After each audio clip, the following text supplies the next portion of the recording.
على سید الانبیاء والمرسلین اما بعد فاعوذ باللہ من الشیطان الرجیم بسم اللہ الرحمن الرحیم۔ سورۃ الاحزاب چل رہی تھی اور اس کی 50ویں آیت کی ہی تفسیر پر ہم تھے، اور اس میں اس آیت کی وضاحت ہو رہی تھی کہ قد علمنا ما فرضنا علیہم فی ازواجہم، کہ بے شک معلوم ہے ہمیں جو مقرر کر دیا ہم نے ان شوہروں پر ان کی بیویوں کے بارے میں، یعنی مہر کا یہاں پر تذکرہ تھا، اور مہر کی تفصیل میں آپ کی خدمت میں عرض کر رہا تھا۔ اور ہماری آخری بات یہ چل رہی تھی کہ مہر جو ہوتا ہے جو نکاح نامے میں لکھوایا جاتا ہے، اس کی دو قسمیں ہوتی ہیں، ایک مہر معجل اور ایک مہر مؤجل حمزہ کے ساتھ ہوتا ہے۔ مہر معجل کو عند الطلب بھی کہتے ہیں، یعنی ایسا مہر جو عند الطلب ادا کرنا واجب ہے، عند الطلب یعنی طلب کے وقت۔ تو اس لیے اس میں حکم یہ ہوتا ہے، یہ غلط مشہور ہے عوام کے اندر کہ جی شادی کی پہلی رات جو ہے یہ مہر دینا لازم ہے ورنہ زوجہ سے قربت کرنا حرام ہو جاتا ہے۔ یہ بالکل غلط مسئلہ ہے۔ ہاں یہ ضرور ہے کہ عورت اس کو طلب کرے گی، اگر طلب کرنا چاہے تو طلب کرے، اگر شوہر منع کر دے تو وہ اپنے قریب آنے سے اسے روک سکتی ہے، نافرمان نہیں ہوگی۔ لیکن اگر عورت نہیں طلب کرتی اور وہ ٹھیک ہے قربت کی اجازت دیتی ہے تو یہ کوئی حرام یا ناجائز نہیں ہوگا۔ اس مسئلے کو ذرا اچھی طرح میں ذہن میں رکھنا چاہیے۔ اور اس میں یہ آپ کو حکم شرعی بتا دیا کہ امام اعظم ابو حنیفہ رضی اللہ تعالی عنہ کے نزدیک اگر مہر معجل مقرر ہوا تھا، عین والا،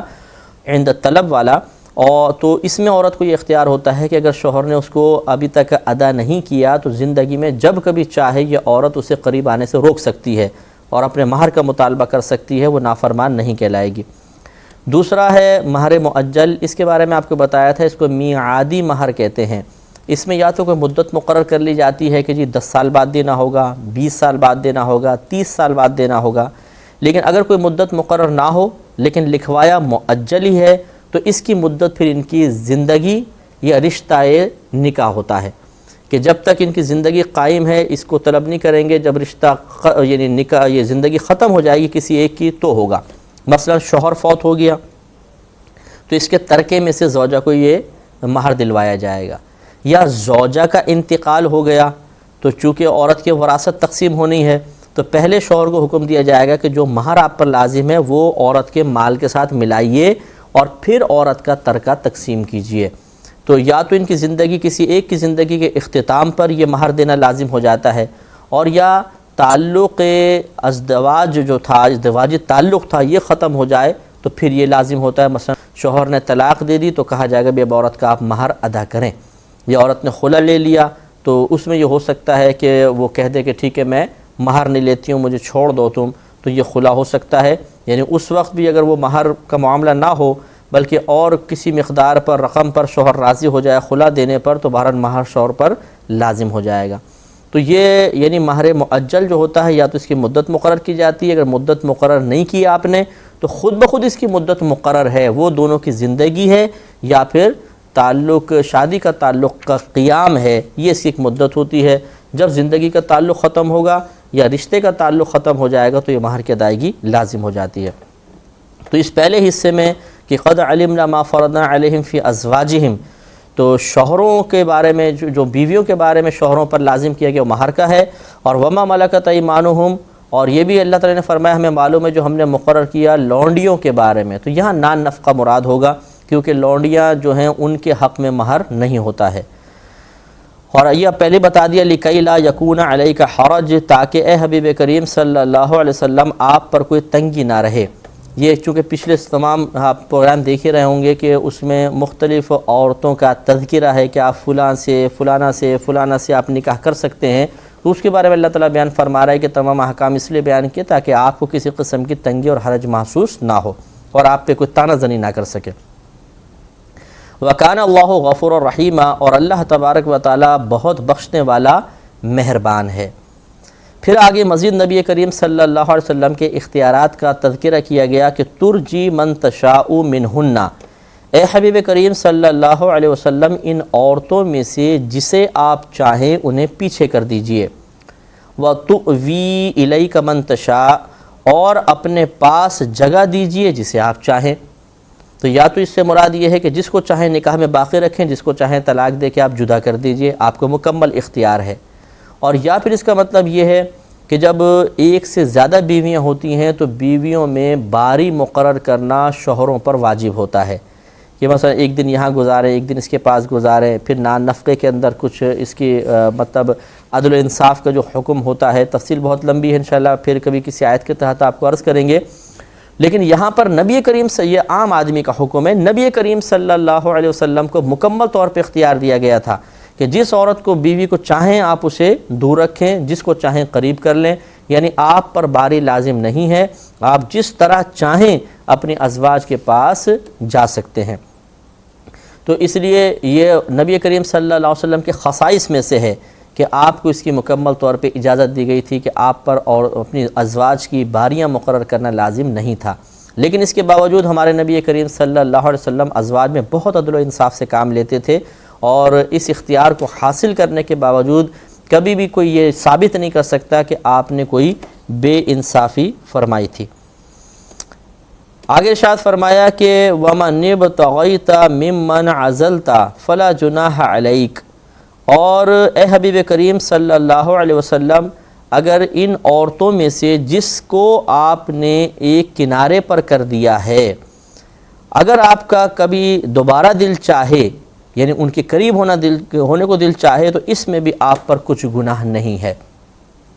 تو اس سے معلوم ہوا کہ اگر نبی کریم صلی اللہ علیہ وسلم نے کسی زوجہ کی باری کو منسوخ کر دیا، لیکن پھر آپ کا دل ان کی طرف مائل ہوا کہ چلے میں باری ان کی مقرر کر دیتا ہوں، تو اس میں بھی کوئی حرج نہیں ہے۔ ایسا نہیں ہے کہ منسوخ کر دینے کے بعد دوبارہ آپ کو اس چیز کا اختیار نہیں رہے گا۔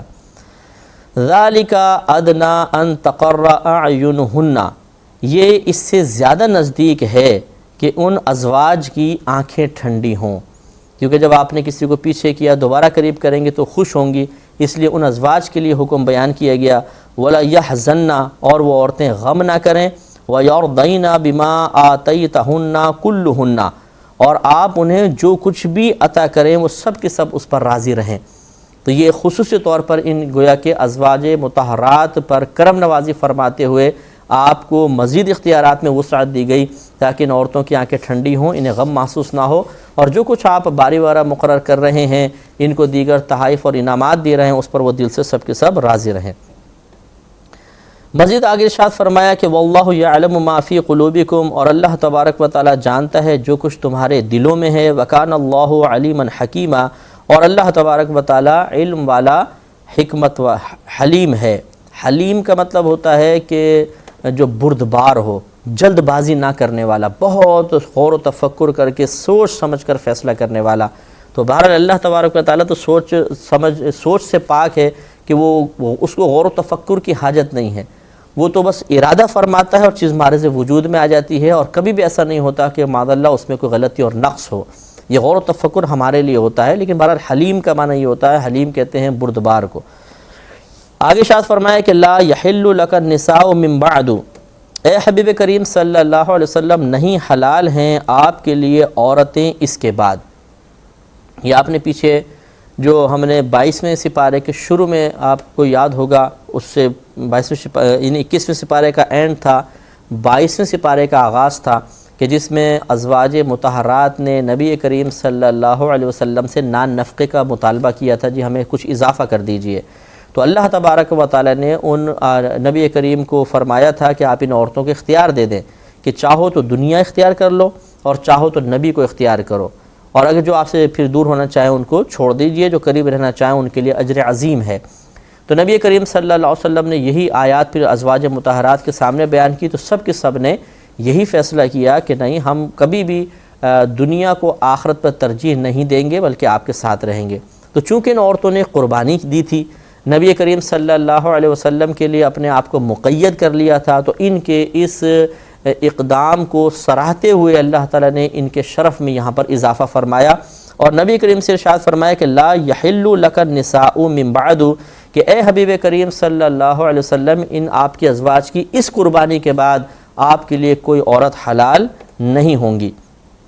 تو یہ 9 ازواج تھیں جو نبی کریم کے نکاح میں تھیں، اور یہ کہا جاتا ہے، بعض نے یہ کہا ہے تفسیرات احمدیہ وغیرہ میں یہی ہے کہ آپ کے لیے عورتوں کا نصاب 9 مقرر کر دیا گیا تھا، جیسے عام مرد کے لیے 4 بیویوں کا نصاب ہے، مقدار ہے، اور نبی کریم کے لیے 9، اور اللہ نے منع فرما دیا کہ 9 کے بعد آپ نکاح نہیں کریں گے۔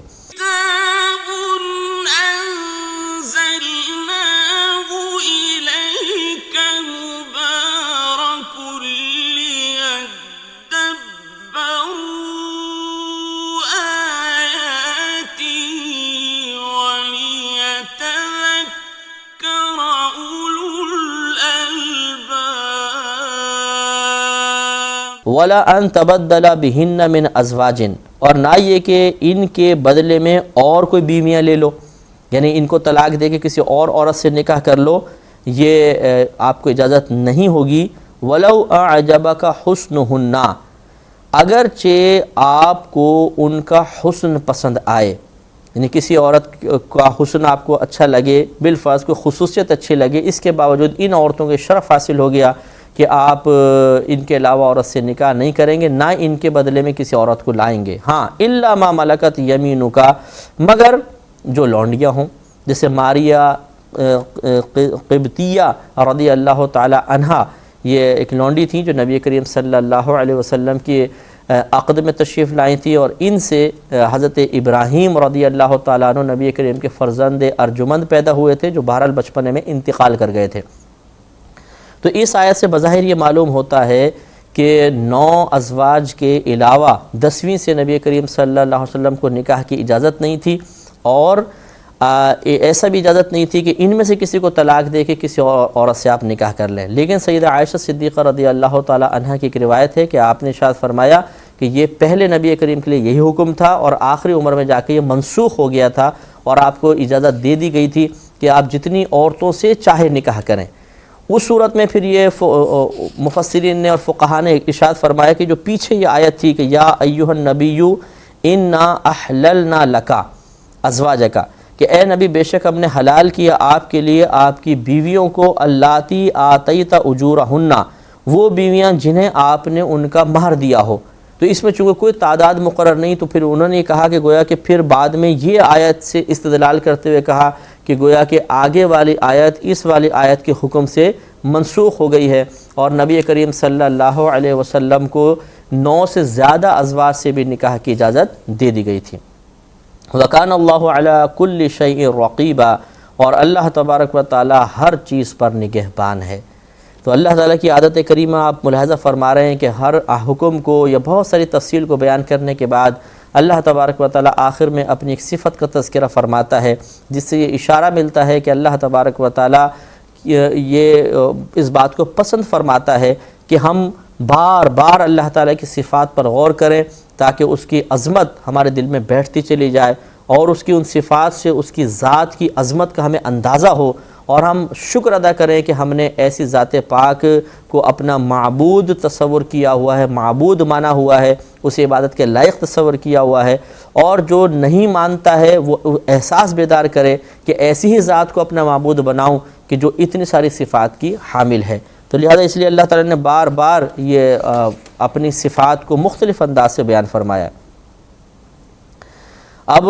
مزید آگے اللہ تبارک و تعالیٰ نے نبی کریم صلی اللہ علیہ وسلم کے ایک حق کو بیان فرمایا، جس کا یہ پس منظر اس آیت کا یہ ہے کہ جب حضرت زینب رضی اللہ تعالیٰ عنہا سے نبی کریم صلی اللہ علیہ وسلم کا نکاح ہوا، تو آپ نے لوگوں کو بلایا کھانے وغیرہ کے لیے،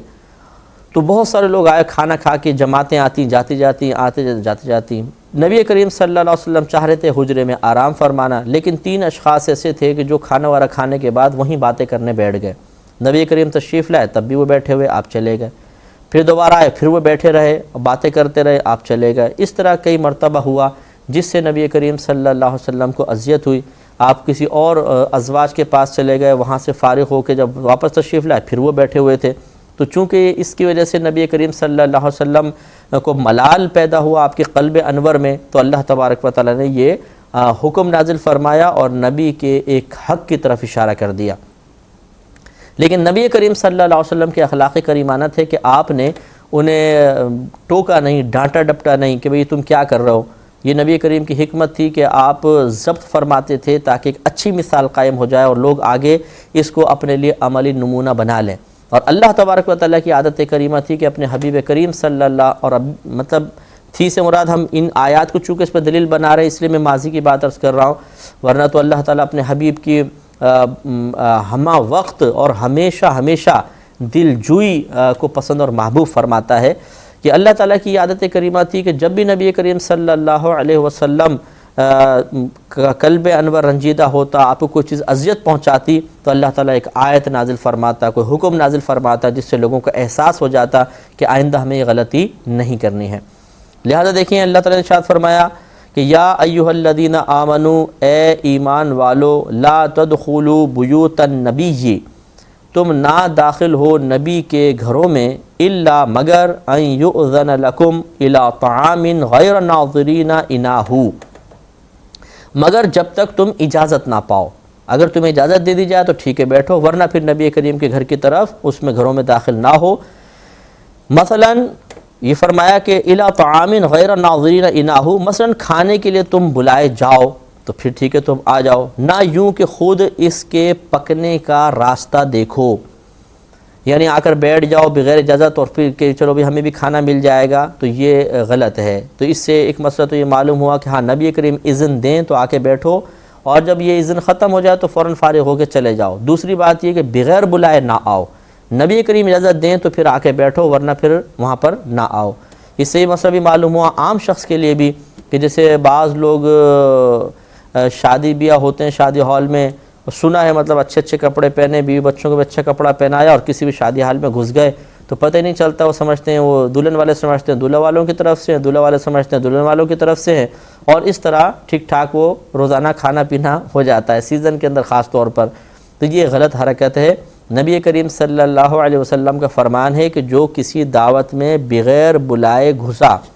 تو وہ چور ہو کے گھسا اور ڈاکو بن کے نکلا، کیونکہ چوری سے اندر گیا تو چور،